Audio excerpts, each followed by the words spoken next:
Imagine a sudden pitch-black sky, choked with blazing ash.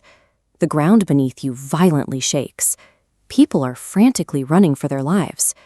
It sounds like the story of Pompeii, but the people in this scenario aren't wearing ancient togas. They're jumping into cars and driving away.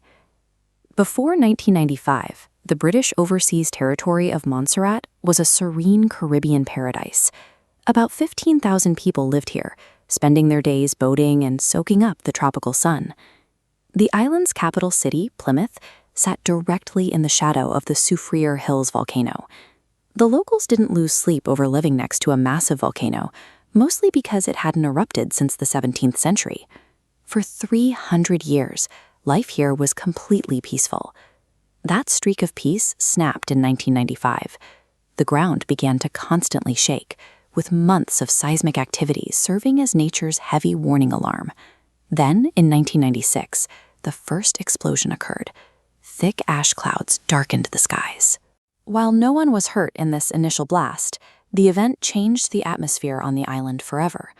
Because that first eruption caused no casualties, it created a deceptive vacuum. It confirmed the volcano was awake, but it lured many residents into a false sense of security just months before the 1997 disaster began.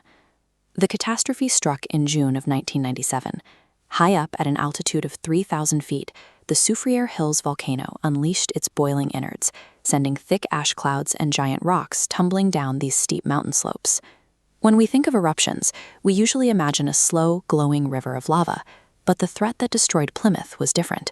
It was a pyroclastic flow.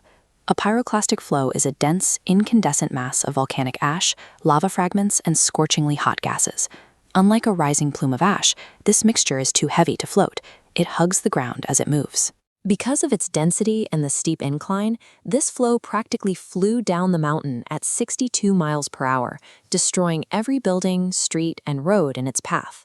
The temperature reached 1,470 degrees Fahrenheit. Picture boiling water on your stove.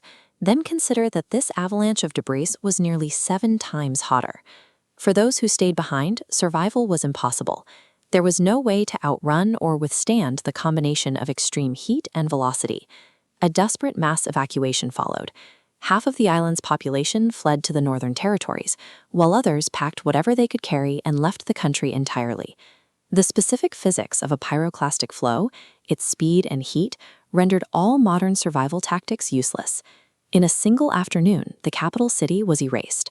The once bustling capital of Plymouth became a ghost town, buried beneath a thick layer of solidified volcanic material.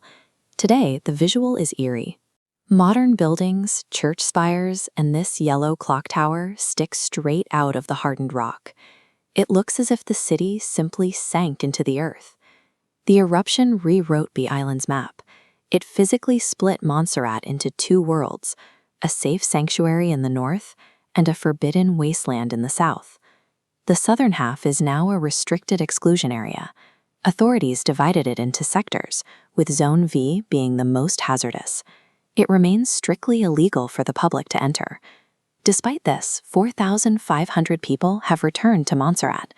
They live their lives entirely in the northern half of the island, restricted by the boundaries of the exclusion zone. This landscape now attracts tourists and thrill seekers who travel to the island specifically to see the ruins of Plymouth with their own eyes.